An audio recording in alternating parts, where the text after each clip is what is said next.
물론 일부 소국들이 반도체나 배터리 따위로 주목받고 있습니다만 과장된 미디어 플레이일 뿐입니다. 시스템의 차이를 아셔야 합니다. 규모가 다르죠. 중국 대표 장외의 교수의 목소리는 단호했습니다. 그가 소국이라는 단어를 내뱉는 순간 회의장 뒤편에 조용히 앉아있던 한국 대표단의 얼굴이 일순 굳어졌습니다. 한국 영향력 없는 나라입니다. 미국이 없었다면 지금의 반도체도 없었겠죠. 청중들 사이에서 낮은 탄식이 새어나왔습니다. 발표조차 하지 않은 나라에 대한 노골적인 조롱. 자리를 함께한 한국 대표단은 물론 여러 나라의 인사들조차 당황스러운 기색을 감추지 못했습니다. 과연 무슨 일이 벌어진 걸까요? 왜 아무 말도 하지 않은 그 나라가 지금 이 회의의 중심에 서게 되었을까요? 지금부터 그 사연을 직접 들어보겠습니다. 저는 카일 벤자민입니다. 미국 MIT 국제정책연구소 교수이며 이 사연의 목격자입니다. 그날은 전 세계 정책 전문가들이 모이는 국제전략정책 포럼이 열리는 날이었습니다. 주제는 다가올 10년, 미래를 이끌 국가. 무대에는 미국, 중국, 유럽, 일본, 인도 등 주요 강대국의 대표 발표자들이 올라섰습니다. 각국은 자국의 기술, 경제, 인프라를 자랑했고 데이터와 슬라이드, 그리고 자신감으로 가득 찬 목소리로 미래 비전을 선포했습니다. 장 교수의 발표는 완벽해 보였습니다. 5G 기지국 100만 개, 세계 1위의 전기차 생산량, AI에 투자된 150조 위안. 거대한 숫자들이 스크린을 가득 채웠고 장 교수의 표정에는 이미 승리의 여유가 묻어났습니다. 청중들은 감탄했고 회의장은 일순간 장 교수의 동무대가 되었습니다. 그는 승자의 얼굴이었습니다. 그리고 그 순간 한 사람이 조용히 손을 들었습니다. 미국 MIT 국제정책연구소의 켈빈 리처드 교수. 그는 단 한마디로 분위기를 바꾸었습니다. 장외의 교수님, 서울 수돗물을 드셔보신 적 있습니까? 회의장이 술렁이기 시작했습니다. 모두가 고개를 돌려 리처드 교수를 바라보았습니다. 수돗물. 지금 이 중요한 미래 전략 포럼에서 물 이야기를. 회의장이 정적에 휩싸였습니다. 누군가가 조용히 웃었고 몇몇은 고개를 갸웃거렸습니다. 하지만 장외 교수는 코웃음을 치며 답했습니다. 지금 물 이야기를 하시겠다는 겁니까? 그는 여전히 여유롭고 자신만만했습니다. 그때 리처드 교수의 화면에 한 장의 슬라이드가 떴습니다. 공원에서 수도꼭지를 틀어 물을 마시는 서울 시민의 사진. 그리고 그 옆에 실시간 수질 데이터가 실시간으로 떠 있었습니다. 잔류 염소 수치, pH, 탁도. 그 순간이었습니다. 회의장의 공기가 바뀌기 시작한 것은 회의장이 숨을 죽이고 있었습니다.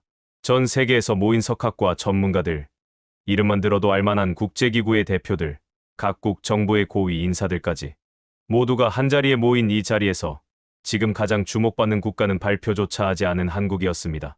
그날 포럼의 공식 일정표에는 주요 8개국 발표자가 모두 명시되어 있었습니다. 미국, 중국, 독일, 프랑스, 일본, 인도, 브라질, 영국. 각국의 대표 발표자는 자신의 나라를 소개하며 미래 전략을 자랑할 예정이었고 대부분이 미리 작성된 원고와 슬라이드를 준비해왔습니다. 하지만 그 명단 어디에도 한국은 없었습니다. 누군가 실수로 빠뜨린 것일까요? 아니면 의도적인 배제였을까요? 사실 한국 측은 애초부터 발표를 신청하지 않았습니다. 초청은 받았지만 발표 대신 청중으로 참여하겠다는 의사를 전달했죠. 행사 관계자는 의아해했습니다. 왜 기회를 스스로 포기하죠? 그러나 한국 대표단의 답변은 간단했습니다. 경청하겠습니다. 그 조용한 한마디는 아무도 예상하지 못한 전개를 암시하고 있었던 겁니다. 그런데 문제는 그 조용함이 오해로 이어졌다는 점이었습니다. 중국 대표 장외의 교수는 이를 기회 상실이 아니라 능력 부족으로 해석했습니다. 그는 분명히 말했죠. 한국이요? 발표도 못하는 나라입니다. 숫자가 없으니 할 말도 없는 거죠. 이 발언은 일부 청중에게 웃음을 자아내기도 했습니다. 발표 시간표에 없다는 사실이 존재감 없음으로 받아들여진 것입니다. 하지만 한국 대표단은 일절 반응하지 않았습니다. 누구도 반박하거나 해명하려 하지 않았고 대신 조용히 그들의 자리에서 회의 내용을 하나하나 기록하고 있었을 뿐입니다. 그리고 저는 그 장면을 똑똑히 지켜보았습니다. MIT 교수로서 저는 여러 차례 한국을 방문하며 그 나라의 시스템을 분석한 적이 있었습니다. 발표는 없었지만 그들의 침묵은 어떤 확신에서 비롯된 것임을 저는 알 수 있었습니다. 보여줄 것이 없는 자가 아니라 보여줘야 할 순간을 아는 자들이라는 거요. 그러니 장 교수의 도발적 발언에 누군가는 얼굴을 붉히고 누군가는 고개를 떨굴 때 한국 대표단은 묵묵히 자리를 지켰습니다. 그들은 침묵으로 말하고 있었던 겁니다. 아직 때가 아니라는 듯이. 그리고 그 때는 아주 정확하게 찾아왔습니다. 그리고 그 반격은 숫자가 아닌 시민의 삶을 무대로 삼고 있다는 것을. 서울 시민들은 공원에서도, 지하철역에서도, 학교에서도 수도꼭지를 틀어 바로 물을 마십니다. 끓이지 않아도 됩니다. 필터도 필요 없습니다. 그리고 이 모든 정보는 누구나 스마트폰으로 실시간 확인할 수 있습니다. 회의장이 조용해졌습니다. 장 교수의 눈썹이 꿈틀거렸습니다. 물은 가장 기본입니다. 우리가 AI를 말하고 고속철을 말하고 우주 정거장을 말해도 시민이 안심하고 물 한 모금도 마시지 못한다면 그 모든 미래는 누구를 위한 것입니까? 리처드 교수의 말이 끝나자 독일 대표가 조용히 고개를 끄덕였습니다. 그때 장외의 교수가 다시 나섰습니다. 교수님, 우리는 14억 인구를 먹여 살리는 나라입니다. 서울은 겨우 1,000만이 안 되는 도시 아닙니까? 규모가 다릅니다. 그의 말에 리처드 교수는 다시 슬라이드를 넘겼습니다. 한국의 국민건강보험 시스템, 전 국민을 단일 보험 체계로 커버하는 구조, 병원에서 진료를 받고 5분 안에 보험 처리가 완료되는 인포그래픽이 화면을 채웠습니다. 이건 서울만의 이야기가 아닙니다. 한국은 전국 어디서든 동일한 시스템이 적용됩니다. 미국인인 저도 부러울 정도죠. 장 교수는 다시 반박했습니다. 그건 작은 나라니까 가능한 겁니다. 우리는 세계 최대 고속철도를. 맞습니다. 중국의 고속철도는 정말 대단하죠. 리처드 교수가 말을 끊으며 웃었습니다. 그런데 한국의 KTX는 전 구간 와이파이가 무료고 지연율은 0.1% 미만입니다. 중국은 어떤가요? 그 순간 회의장 곳곳에서 웃음이 새어나왔습니다. 프랑스 대표는 고개를 크게 끄덕였습니다. 작년에 베이징 상하이 고속철 탔는데 와이파이 안 터져서 고생했어요. 장외의 교수는 당황하기 시작했습니다. 그는 불편한 표정을 지으며 팔짱을 끼었고 목소리에는 날카로움이 섞이기 시작했습니다. 이건 공정한 비교가 아닙니다. 한국은 그저 미국의 동맹국일 뿐입니다. 독자적인 시스템이 없어요. 그 말에 리처드 교수는 마침내 준비한 카드를 꺼냈습니다. 다음 슬라이드. 전 세계 메모리 반도체 시장 점유율. 삼성과 SK하이닉스가 70% 이상을 차지하는 그래프가 화면을 가득 채웠습니다. 교수님, 지금 사용하시는 스마트폰에도 한국 메모리가 들어 있을 겁니다. 그리고 당신이 자랑하신 중국 전기차의 절반 이상도 한국 배터리를 사용합니다. 시스템이 없다고요? 그 시스템을 한국이 움직이고 있습니다. 회의장은 점점 조용해졌고, 그리고 저는 느꼈습니다. 지금 그 조용하던 나라가 입을 열기 시작한 순간임을. 서울의 수돗물에서 시작된 반전은 그저 예고편에 불과했습니다. 이어 화면을 전환했습니다. 서울 강남역 새벽 2시의 CCTV 사진. 젊은 여성이 혼자 거리를 걷고 있는 모습이었죠. 여러분, 이 사진에 무엇이 이상한가요? 새벽 2시입니다. 여성이 혼자 거리를 걷고 있죠. 이것이 가능한 도시, 그게 서울입니다. 회의장이 술렁였습니다. 파리에서 온 여성 대표는 조용히 말했습니다. 믿기 힘들어요. 파리에서도 새벽 시간 혼자 걷는 건 무섭습니다. 서울은 정말 특별한 곳이군요. 이어서 안심이 앱을 소개했습니다. 위험을 느끼는 순간 버튼 하나로 경찰의 위치가 전송되는 구조 시스템. 작년 한 해 이 앱으로 구조된 시민이 3,000명이 넘습니다. 한국은 기술로 안전을 만들었습니다. 하지만 그 기술의 핵심은 사람입니다. 장외의 교수가 다시 말을 던졌습니다. CCTV? 중국도 많습니다. 도시는 거의 전부 감시되고 있죠. 맞습니다. 중국의 CCTV는 많습니다. 하지만 감시입니까? 보호입니까? 리처드 교수의 말에 청중들이 조용해졌습니다. 한국은 시민의 일상을 지켜보려는 것이 아니라 지켜주기 위한 시스템을 설계한 겁니다. 한국은 문제를 숨기지 않습니다. 드러내고 함께 해결합니다. 이것이 바로 시민 주도형 시스템입니다. 다음은 교통이었습니다. KTX와 버스, 지하철 시스템. 한국은 모든 교통수단에서 와이파이를 무료로 제공합니다. 지연율은 KTX 기준 0.1% 미만입니다. 그리고 전국의 버스는 실시간 도착 정보를 앱으로 확인할 수 있습니다. 청중석에서 다시 감탄이 터졌습니다. 지하철은 전 구간에서 5G가 터집니다. 그리고 요금은 1,400원 수준. 프랑스의 파리, 일본의 도쿄, 뉴욕보다 훨씬 저렴하면서도 정확하죠.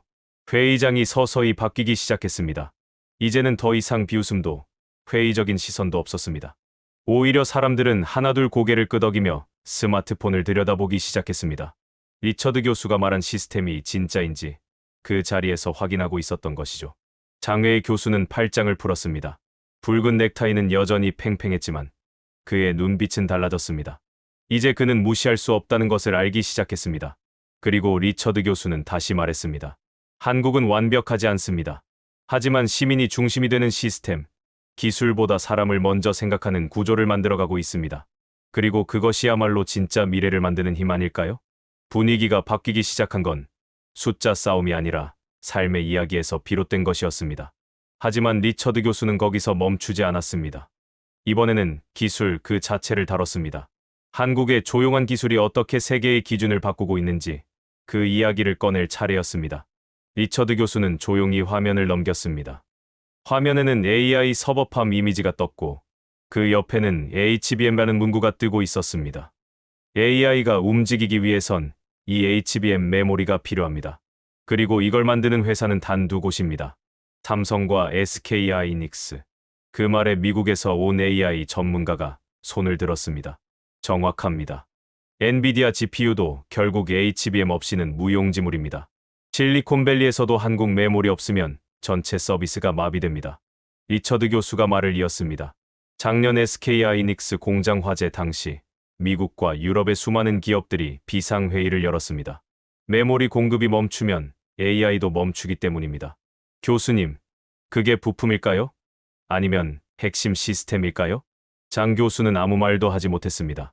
리처드 교수는 마지막 슬라이드를 띄웠습니다. 삼성과 하이닉스가 준비하는 미래라는 제목 아래 뉴로모픽 칩, 양자 메모리, 차세대 반도체 기술들이 빼곡히 채워져 있었습니다. 중국이 현재를 쫓고 있을 때 한국은 이미 미래를 준비하고 있습니다. 청중석에서 박수가 터졌습니다. 그 박수는 기술의 위대함에 대한 박수가 아니라 그 기술을 통해 인간의 삶을 바꾸는 철학에 대한 박수였습니다. 그리고 리처드 교수가 덧붙였습니다. 한국은 기술을 자랑하지 않습니다. 보여주기 위해 만든 것이 아니라 시민이 더 나은 삶을 누리기 위해 만든 것입니다. 그게 진짜 품격입니다. 기술이 아닌 기술 너머의 사람. 장 교수는 다시 의자에 앉았습니다. 이제 더 이상 그의 목소리는 회의장을 지배하지 못했습니다. 대신 한국이라는 나라의 조용한 기술이 그 자리를 대신하고 있었습니다. 회의장은 더 이상 일방적인 발표의 공간이 아니었습니다.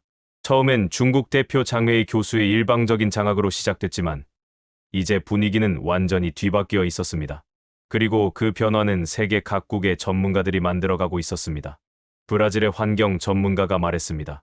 한국의 음식물 쓰레기 처리 시스템도 놀랍습니다. 100% 자원화. 서울의 재활용률은 66%가 넘는다죠. 우리는 18%도 못 넘깁니다. AI가 쓰레기를 분류한다는 말 처음 들었습니다. 러시아의 우주공학자는 조용히 말했습니다. 한국의 누리호. 정말 인상 깊었습니다. 독자 기술로 로켓을 개발하고 달 착륙선까지 준비한다니. 10년 전만 해도 상상도 못했습니다. 그리고 마침내 사회자가 조용히 말했습니다. 흥미롭군요. 오늘 발표 명단에 없었던 나라가 결국 가장 많은 이야기를 만들어낸 것 같습니다. 대한민국은 아무 말도 하지 않았지만 모든 것을 증명한 나라입니다. 그 말에 회의장은 조용한 박수로 가득 찼습니다. 처음엔 한두 명이었지만 이내 전원 기립박수를 보내며 하나같이 고개를 끄덕이고 있었습니다. 한국은 말하지 않았습니다. 하지만 다른 이들이 대신 말해주었습니다. 그 나라의 기술, 시스템, 그리고 무엇보다 사람을 중심에 둔 철학을 말이죠. 우리는 흔히 강한 나라를 군사력이나 경제력으로 판단하곤 합니다. 하지만 그날 회의장에서 확인된 진짜 강함은 다릅니다. 시민이 안심하고 병원을 찾고 아이가 수도꼭지에서 물을 마시며 여성이 새벽 거리를 걷고 누구나 기술에 소외되지 않으며 세금과 투표, 행정이 투명하게 운영되는 나라. 그 일상의 질서가 조용히 세상을 설득한 겁니다. 한국은 완벽하지 않습니다. 여전히 많은 과제가 남아있고 풀어야 할 문제도 많습니다. 하지만 그들은 멈추지 않았습니다. 문제를 외면하지 않고 더 나은 사회를 위해 시스템을 만들고 시민이 주체가 되어 사회를 움직입니다. 오늘의 이야기는 어떻게 들으셨나요? 거대한 슬라이드보다 한 잔의 수돗물이 더 큰 울림을 줄 수 있다는 것. 현란한 발표보다 묵묵히 실천하는 나라가 더 깊은 감동을 줄 수 있다는 것. 그날 회의장은 분명히 배웠습니다. 조용한 나라가 세상을 움직일 수 있다는 거요. 말하지 않아도 모든 걸 보여줄 수 있는 나라. 그 나라의 이름은 대한민국입니다. 오늘도 끝까지 시청해 주셔서 정말 감사합니다.